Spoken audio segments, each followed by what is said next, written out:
Okay, special episode April 25th, 2024, Thursday, episode 3400, 3401, 3402. Tanungin natin itong barahang Marites. Ano ba yung nakikita niyang mga pag-uugali na meron sa bawat isa na pwede siyang mapahamak, pwede siyang i-bless, at pwede siyang patawarin, no?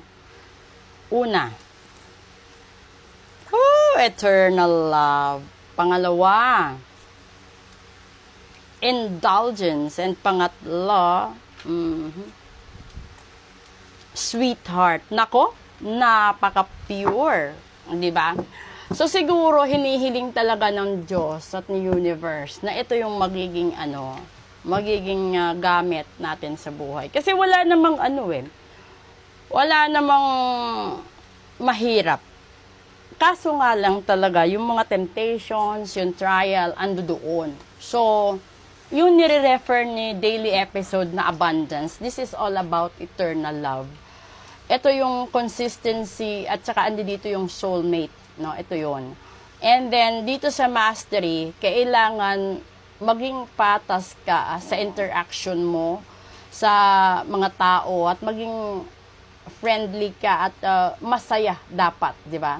Kasi, hindi ka lang naman pwede maging masaya kung kailan natutupad yung hiling mo. Dapat, may meron man o wala araw-araw, maging masaya ka at magpasalamat ka. Kasi, isa sa pinakamalaking blessings ni God at ni universe is yung buhay ka pa, nagising ka pa, no?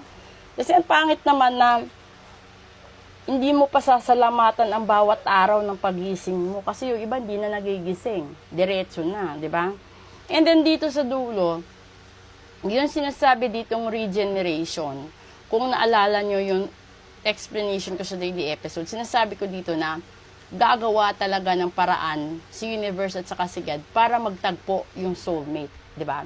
So dito, ito yung sweetheart, na andi dito yung pure love, andi dito yung unconditional love, andi dito yung beloved ka na talaga, na deserve na magkaroon kayo ng masaya at masaganang pamilya. So kung nagkaroon ka ng isang pamilya na puro away, ang daming problema, ang daming hindi matapos-tapos na issue sa buhay, ibig sabihin, hindi siya nakatadhana para sa'yo. Kasi kung ang tao nakatadhana para sa'yo, meron mang problema, pero mawawala yun, malulutas yun. Darating man ang ibang problema, malulutas uli. Pero kung dumaan ang ilang taon, dekada, at ganun pa rin ang problema ninyo, tanggapin nyo na sa sarili ninyo, hindi yan yung taong nakatadhana para sa inyo. Kasi ando doon yung sinasabi na give and take eh. Pag yung itao is take lang ng take, mali yun. Pag yung tao naman na give lang ng give, mali din yun.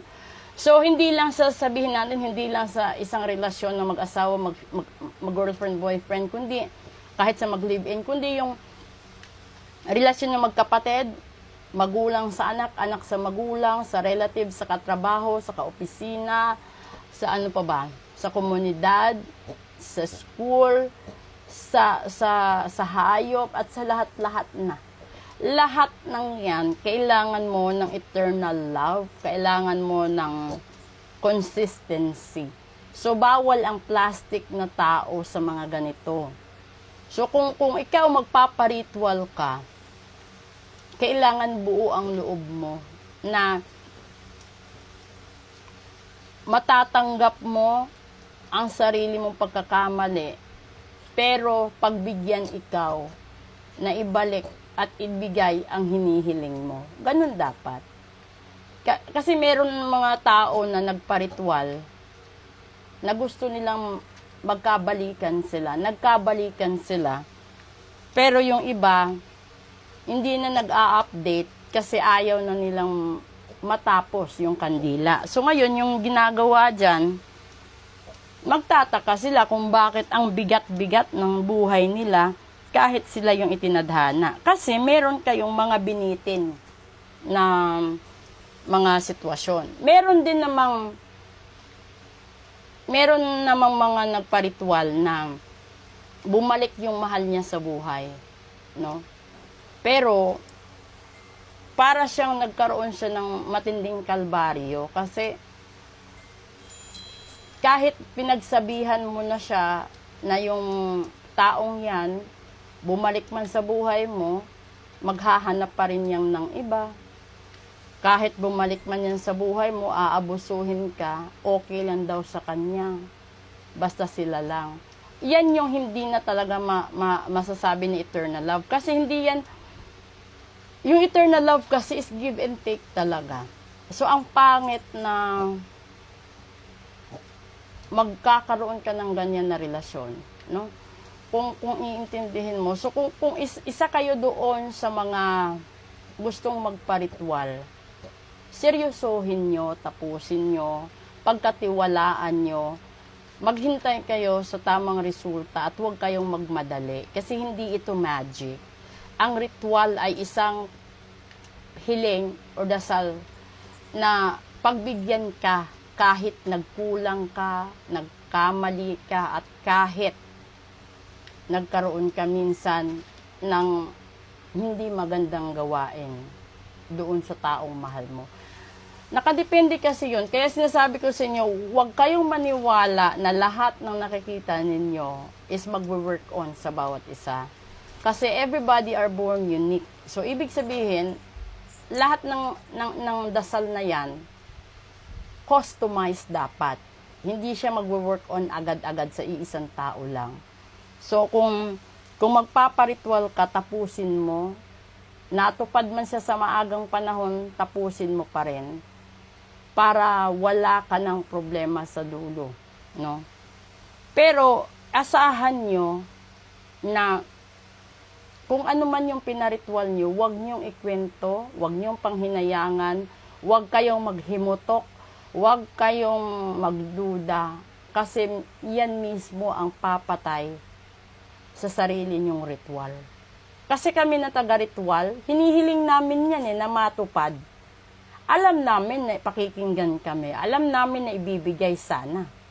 Pero pinipili ng panata kung sino ang pagbibigyan niya kasi ikaw mismo na nagparitual, hindi ka ganon ka 100% na desidido na tapusin yung dasal, tapusin yung pagbibigay sa kandila, tapusin yung pasasalamat. So, wala kang aasahan doon. Kung hindi mo natapos yung kandila, hindi mo rin nagawa yung pasasalamat, papaano mo masasabi na hanggang dulo na yan? Kasi ano yan para bang kung sa isang kontrata pa, tumanggap ka ng project, tinanggap mo lang yung down payment, tapos umalis ka, hindi mo na tinapos. Ganon ang nangyayari kapag, 'di ba, kapag tumanggap ka ng down payment, di mo tinapos ang isang project.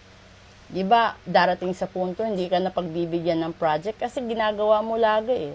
So ganon din yung ritual. Kung gusto mong magpa-ritual, gusto mong matupad lahat ng hiling mo, huwag kang manghinayang, huwag kang magduda, huwag kang magmadali.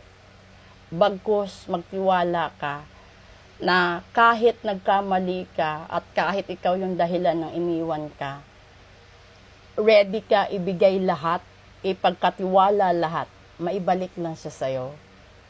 Seryosohin mo, tapusin mo hanggang dulo ng pasasalamat. At ginagarantiya ko sa'yo, malakas ang kapit ng panata sa mga taong seryoso, totoo, at hindi plastic at hindi mapagkunwari. Yung parang sasabihin mo, sayang yung pera, di ba? Pero gusto ko siyang bumalik. Pero sayang ang pera. Isa yan sa palatandaan na magdududa din ang panata sa inyo. Di ba? Sasabihin din ng panata, pagbibigyan kita, pero paano naman ako, hindi mo matatapos yung kandila, hindi mo rin matatapos yung pasasalamat. So may mga ganong So hindi po pwede yung ugali na gusto mong matupad ang sarili mo, pero yung side ng kabila hindi. So kaya huwag kang magtaka kung hindi ka makaka-recover, di ba? Isang susi lang dyan, seryosohin mo ang panata at sinisiguro ko sa inyo, maganda ang guidance niyan sa buhay ninyo. Proceed tayo sa male and female.